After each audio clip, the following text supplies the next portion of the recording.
Entramos en confianza para tocar temas difíciles de una forma fácil. Investigación en Rivadavia Agro de la mano de Sofía Celasco. Bienvenidos a Entre Nos. Sé que seguiremos juntos a través del tiempo. ¿Se acuerdan de que a principio de este año habíamos hablado de las protestas de los productores europeos? Sí, me acuerdo. Sí. ¿Tienen fresco el tema? Lo hablamos. Tiraban estiércol en las paredes de los ministerios. Te bloqueaban Vos- rutas, bloqueaban camiones, no podía pasar la mercadería. En Francia hubo una... Habían incendiado un montón de Sí. neumáticos, autos, de Con todo. tutti. Con tutti. Desde ya diciembre del año pasado lo decíamos y ya este año cobró relevancia porque escaló. Bueno, hay novedades esta semana, pero para quien no está en tema, quien quizás se perdió ese Entre Nos, voy con un pequeño, como diríamos, raconto, un pequeño resumen, que es que había ciudades que estaban realmente con movilizaciones heavy. Hablamos de España, de Italia, Países Bajos, porque estaba diciendo Bélgica. Países Bajos, Bélgica, Irlanda, Alemania, Polonia, muchos, ¿no? Y todos tenían banderas que más o menos decían lo mismo. Mucha presión impositiva, aumento de costos. Argentina, ¿no? Suena por ahí. Abrir importaciones de alimentos, fuertes regulaciones ambientales, Argentina acuerdos... exportando tractorazos. Exactamente, acuerdos comerciales con otros países. ¿Les suena? Bueno. Ustedes recordarán o no que en la Unión Europea en particular existe lo que conocemos como Política Agrícola Común. ¿Se acuerdan? La famosa PAC, una ley que tiene larga data, que surge de alguna manera como respuesta a lo que había quedado de ese escenario de la Segunda Guerra Mundial y básicamente es una suerte de subsidio, digamos.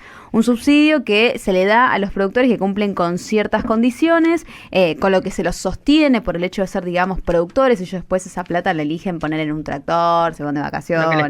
Lo que les pinte, y representa realmente un monto importante, entre 35 y 40% del presupuesto de la Unión Europea. Ahora bien, decíamos, para poder que te den ese subsidio vos tenés que cumplir con condiciones, y ahí empezó la queja de los productores. Hay un montón de cosas con las que no puedo cumplir, sobre todo en materia ambiental. La cosa se está poniendo medio, diríamos, estricta en las cosas que yo tengo que cumplir para recibir ese subsidio, que para muchos es vital, porque recordemos, en Europa la superficie es corta. O sea, Claro, los campos son chiquitos. De 10 a 2 hectáreas quizás de extensión, Claro. Entonces necesitas realmente de esa ayuda, y sobre todo también si te van a pedir cosas más exigentes en materia medioambiental, necesitas una ayuda, un incentivo, digamos. Sí. ¿Cómo estoy disléxica con las palabras hoy?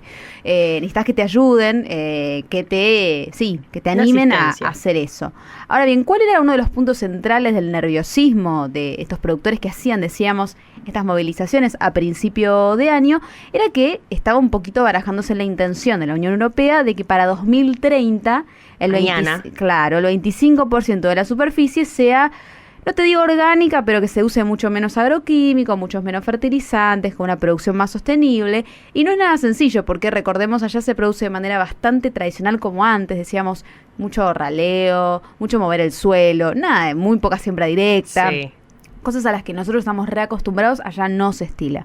Entonces, el cambio que había que hacer en la matriz productiva era muy grande. Si vos me estás pidiendo esto para mañana, literalmente, pasado mañana lo tengo que cumplir y no me estás dando una ayuda, esto a mí me sofoca. Eso y todas las problemáticas que decíamos hace un ratito, pero bueno, hago foco en esta porque las novedades tienen que ver con la cuestión medioambiental. Lo titulé como... lisa y llanamente, ayúdame rey con los cambios. Claro. O sea, solito... No hay problema en cambiar, pero así como estoy no puedo. Así como estoy, no puedo, exactamente. Eso sumarle la burocracia interna, que, así como sucede acá en Argentina, ellos también se quejan de que hay mucho papeleo, mucho trámite, mucho pasar por la ventanilla de acá, por la ventanilla de allá, y eso también complicaba las cosas. ¿Qué pasó, decíamos, entonces en estos últimos días, que un poco actualizaba ese Entre Nos de febrero? Bueno, es que el Parlamento Europeo aprobó una reforma justamente en el marco de esta política agrícola común, o PAC, que, entre comillas, vamos a decirlo así, suaviza exigencias en materia medioambiental y reduce carga administrativa.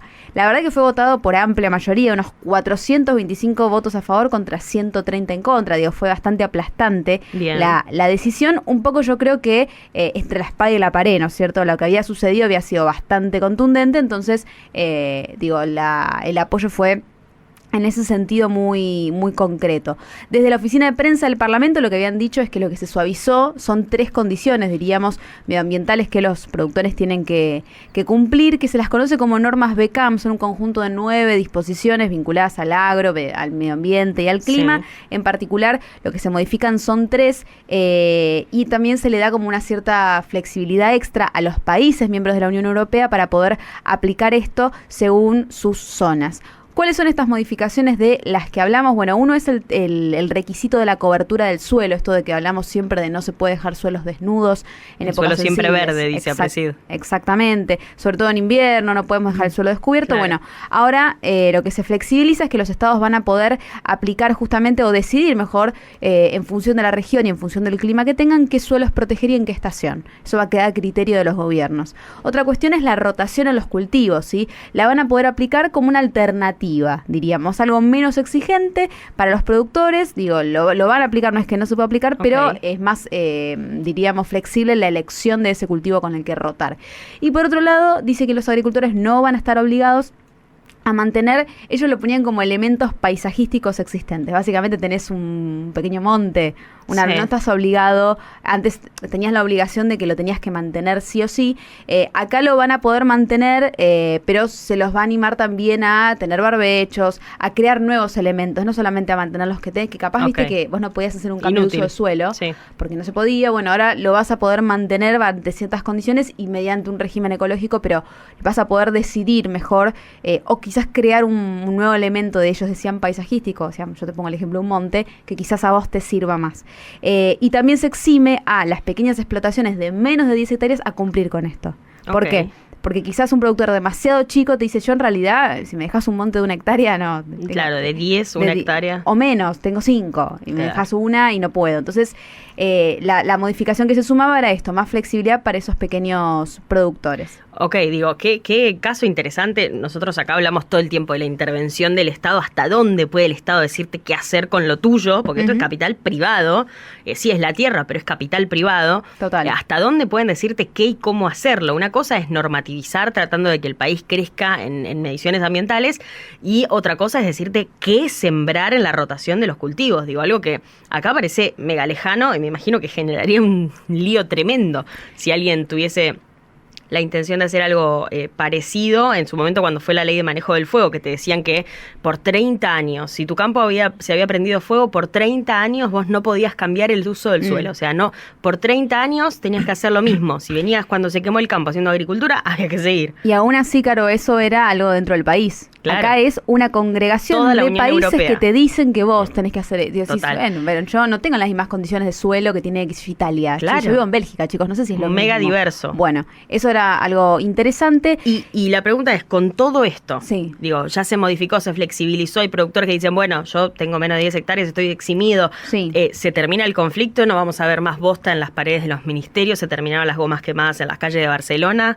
Bien, hay dos cuestiones. Para empezar, las asociaciones medioambientales salieron a decir no es por acá, no así alcanza. que podés tener algún tipo de problema con gente justamente de ONGs ambientalistas diciendo, che, estamos haciendo un retroceso. Es difícil dejar a todos contentos, sí. Y la otra es que hay un montón de reclamos más que todavía no tienen respuesta. Este era uno, decíamos. Uno de los reclamos era políticas ambientales. El otro reclamo, y uno de los principales en realidad, es el ingreso de alimentos de otros países. Y ahí, lo decíamos en febrero, Mercosur, Argentina, entra exactamente en el ojo de la tormenta porque para nosotros sería genial, ¿no? Menores barreras para arancelarias, poder entrar con mercadería que tenemos para hacerlo, pero para ellos que producen, decíamos, en superficies más chicas, con otras condiciones, otro costo de mano de obra y demás, ellos no están muy acordes, por lo menos hay países menos a favor de que otros, ejemplo Francia, es uno de los principales países que no está a favor de hacer esto, así que para mí el conflicto no está saldado, falta ver, de hecho, esta semana volvían a salir en algunos portales qué había pasado con el acuerdo Mercosur-Unión Europea. Todos dicen, estamos ahí en los últimos 100 metros. Hace 5 o 6 años. Hace años que estamos en esos 6 metros. A modo de conclusión, si querés te digo, para mí no está saldado. No está saldado, para mí faltan algunos tramos, pero de alguna manera es arrancar a poder charlarlo. Excelente, que no es poco. No es poco. Gracias, Sofi. A vos.